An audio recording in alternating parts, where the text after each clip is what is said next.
त्या पार्श्वभूमीवरती रोहित पवार बोलतात, थेट तिथे जाऊया। हे सरकारला धारेवर धरून लोकांच्या हितासाठी योग्य असे निर्णय घ्यावेत यासाठी प्रयत्न करणार आहोत।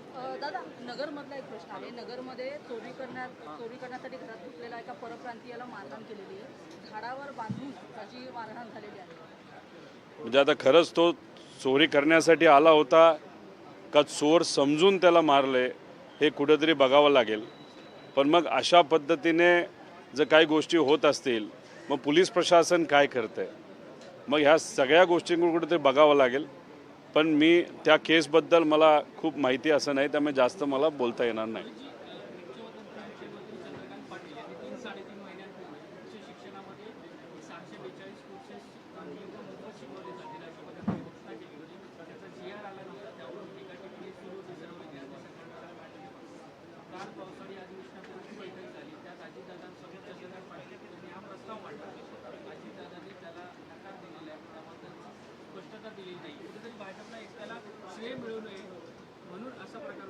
एक तर चंद्रकांत दादा पाटील गेले 3.5-4 महिने झोपले होते का? तुम्ही घोषणा करता, लोकसभेचं इलेक्शन डोळ्यासमोर ठेवून तुम्ही घोषणा करता, पण त्या बाबतीत साधी फाईलसुद्धा तुम्ही जर हलवत नसाल तर मग कुठेतरी फक्त राजकीय पतंग उडवण्याचा प्रयत्न हा चंद्रकांत दादांनी केला गेला असं आपल्याला म्हणावं लागेल। काल त्यांच्या बैठकीत काय झालं हे सांगता येणार नाही, पण विषय एवढाच आहे, महिलांसाठी जर एखादी योजना आणि मुलींसाठी योजना जर आणली जात असेल तर ती चांगलीच गोष्ट आहे। पण मुलींचा जसा विचार केला जातोय, माझं अजून एक मत आहे की गरीब मुलांचा सुद्धा विचार सरकारने कुठं ना कुठं तिथं केला पाहिजे। एखादा असा प्रस्ताव जर पुढे आला ज्याच्यातून सर्वसामान्य कुटुंबातले जे मुलं मुली आहेत ज्यांना प्रोफेशनल कोर्सेस जसं मेडिकल, इंजिनिअरिंग, अजून इतर MBA पासून असे काही परवडत नाही, त्यासाठी जर योजना ते आणत असतील तर आम्ही पाठिंबा देऊ। पण या सरकारला शैक्षणिक धोरण, शेती धोरण, युवा धोरण, महिला धोरण याच्यावर काही पडलं नाही, कारण का याच्यातून यांना दलाली मिळत नाही। यांना ज्याच्यातून दलाली मिळते त्याच्यावरच यांचे इंटरेस्ट आहे। आणि संध्याकाळी 5:30 वाजता दलाली कशी हे सरकार घेतं त्याच्याबद्दलचा काही खुलासा मी 5:30 वाजता पत्रकार परिषदेच्या माध्यमातून त्या ठिकाणी करेन।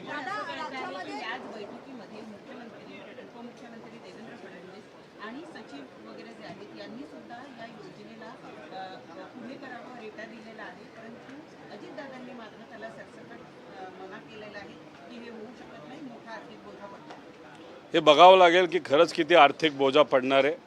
जर ह्यांनी कमिशन घेणं बंद केलं या सगळ्या नेत्यांनी, मग त्याच्यामध्ये नक्कीच शिक्षणाला पैसा आपल्याला मिळू शकतो।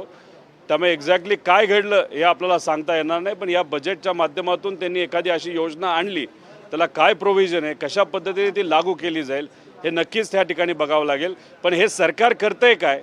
ज्या युनिव्हर्सिटीज आहेत, ज्या सरकारी आहेत, ज्याच्यात गरीब मुलं मुली तिथे शिकतात त्याच्याकडे मोठ्या प्रमाणात दुर्लक्ष करत चाललेत। आणि प्रायव्हेट युनिव्हर्सिटीज जे आहेत, ज्या मोठ्या मोठ्या लोकांचे आहेत, जिथं लाखो रुपयाची फी घेतली जाते, याला मात्र पाठबळ हे सरकार तिथं घेत आहे। आम्ही गव्हर्नर साहेबांकडे जाऊन हाच मुद्दा तिथं मांडला होता, अशा पद्धतीने तुम्ही भेदभाव का करत आहात? आणि काल जी बैठक घडली, जे काय त्याच्यामध्ये चर्चा झाली, अजितदादांनी होकार दिला, नाकार दिला, बाकींनी होकार केला, ते आतल्या गोष्टी बाहेर जर येत असतील त्याचा अर्थ कुठेतरी आपल्याच एका मित्र पक्षाला अडचणीत आणण्याचा, नाही तर त्या नेत्याला अडचणीत आणण्याचा प्रयत्न भाजप करतंय का काय? म्हणजे यांना योजना आणता येत नाही, पण आपण कुठेतरी रॉंग बॉक्समध्ये दिसू नये म्हणून मग खापर मात्र अजितदादांवर फोडायचं असा पराक्रम भाजपचे नेते करू शकतात असं आम्हाला वाटतं। कारण का ते नुसतं खोटं बोलतात आणि कुठेतरी फक्त एक वेगळं चित्र निर्माण करून त्याच्यात राजकीय हेतू साध्य करण्याचा प्रयत्न करतात। पुण्यामध्ये एका बिल्डरनं शेतकऱ्याच्या डोक्याला बंदूक लावल्याचा व्हिडिओ व्हायरल होतोय, असं बघता याच्याकडे एक कायदा सुव्यवस्था आहे? एकदम महाराष्ट्रामध्ये कायदा सुव्यवस्था राहिलीच नाही। पुण्यामध्ये सुद्धा जर तुम्ही बघितलं तर गुंडांचा वापर इलेक्शनमध्ये केला गेला, तर गुंडांना असं वाटतंय अरे बाबांनो आता आपलं सरकार आलंय, मुख्यमंत्री साहेब आपल्याला भेटतात, उपमुख्यमंत्री साहेब भेटतात, मंत्र्यांची मुलं आपल्याला जाऊन तिथं भेटतात, मग अशा परिस्थितीमध्ये आपण काही केलं तरी चालेल। आणि त्याच्यातच जे बिल्डर आहेत, जे कुठेतरी गुंड प्रवृत्तीचे आहेत, बंदूक घेऊन जर शेतकऱ्याला तिथं डोक्याला बंदूक लावून जर जमीन घेत असतील तर हे योग्य ठरणार नाही। आणि महाराष्ट्राची फार मजेदार परिस्थिती झालेली आहे, म्हणजे इथं ड्रग्ज मुबलक मिळतात, पण शेतकऱ्याला खतं मात्र त्या ठिकाणी मिळत नाही. म्हणजे गजबच सरकार आहे. म्हणजे ड्रग्जचा पुरवठा जबरदस्त चालू आहे आणि खताच्या बाबतीत शेतकऱ्याला वनवन फिरावं लागतं, अशी या महाराष्ट्राची आज परिस्थिती आहे. दुर्दैव गोष्ट आहे.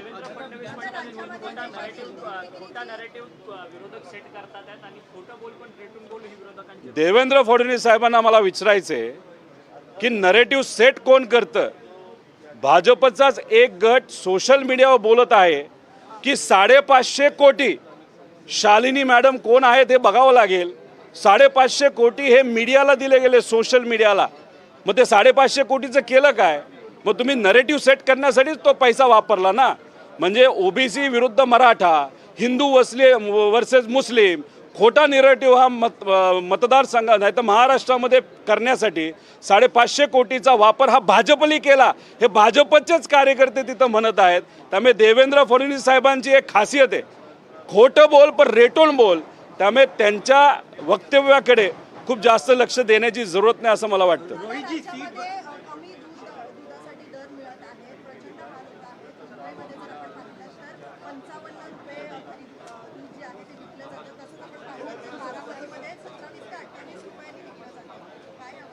एक तर खरेदीवर पण बोललं पाहिजे आणि विक्रीवर पण बोललं पाहिजे. ग्राहकांना दूध स्वस्त द्यायचं असेल तर सरकारने त्यासाठी सबसिडी द्यावी.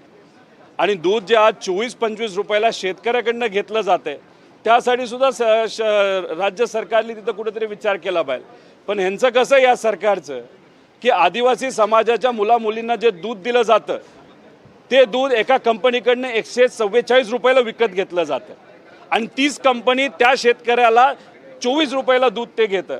म्हणजे या सरकारमध्ये गरीब मुलामुलींना जे दूध दिलं जातं त्याच्यात भ्रष्टाचार केला जातो आणि शेतकऱ्याला मात्र आज या महाराष्ट्रामध्ये 24 रुपयाला दूध विकावं लागतं. 5 रुपयाची सबसिडी तुम्ही डिक्लेअर करता, 6 महिने जातात आणि फक्त 10% शेतकऱ्यांना तो पैसा मिळालेला आहे. मग हे सरकार करतंय काय? म्हणजे पेपरवर फक्त डिक्लेअर करायचं, जसं की शिक्षणाच्या बाबतीत सुद्धा त्यांनी तेच केलं, पण कर्तृत्व त्यांचं शून्य आहे. पण दलालीच्या बाबतीत त्यांचं कर्तृत्व लय भारी आहे. पैसा कसा घेतला जातो हे संध्याकाळी 5:30 वाजता मी आपल्या सर्वांना सांगेल.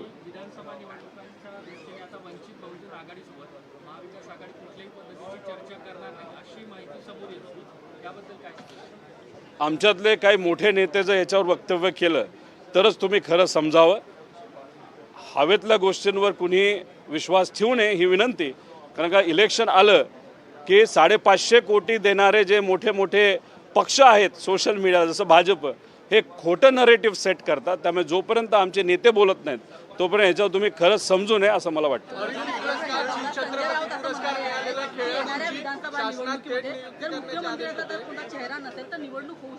असं कोण म्हणलं? संजय राऊत असं काय म्हणलं? ते म्हणले की महाविकास आघाडी सरकार आता जेव्हा निवडणुकीला सामोरं जाते विधानसभेच्या, तेव्हा मुख्यमंत्री पदासाठी एक चेहरा असायला हवा, त्याशिवाय ही निवडणूक आपल्याला लढवता येणार. महाविकास आघाडी जेव्हा आपण केली त्यावेळेस कोणालाच माहीत नव्हतं काय होणार आहे. त्यामुळे आता पवार साहेब राऊत साहेबांशी बोलतील, उद्धव ठाकरे साहेब असतील, काँग्रेसचे नेते तिथं बोलतील. त्यामुळे ही लढाई मुख्यमंत्री पदाची नाही, पण ही लढाई स्वाभिमानाची आहे. सामान्य लोकांच्या हिताचं सरकार या महाराष्ट्रामध्ये आणण्याची लढाई आहे. महाविकास आघाडी सरकार आपल्या या राज्यामध्ये कसं येईल यासाठी सर्व नेत्यांनी, कार्यकर्त्यांनी, पदाधिकाऱ्यांनी आणि सामान्य जनतेने प्रयत्न करावेत. पदासाठी लढण्यापेक्षा विचारासाठी लढत या राज्यामध्ये भाजपला हद्द पार करण्याची खऱ्या अर्थाने वेळ आलेली आहे. दादा, अर्जुन पुरस्कार आणि शिवछत्रपती पुरस्कार ज्या खेळाडूंना भेटलाय त्यांची थेट नियुक्तीचे आदेश होते, मात्र अद्यापही त्यांची शासनात नियुक्ती झाली आहे. ते मुख्यमंत्र्यांना आपली पदक हे पुन्हा परत देण्याचं आव्हान करतात आणि उपोषणाची देखील त्यांची तयारी आहे. या खेळाडूंशी मी याच्या आधी बोललोय. महाविकास आघाडी सरकार असताना बऱ्यापैकी यासाठी आम्ही सर्वांनी पुढाकार घेतला होता.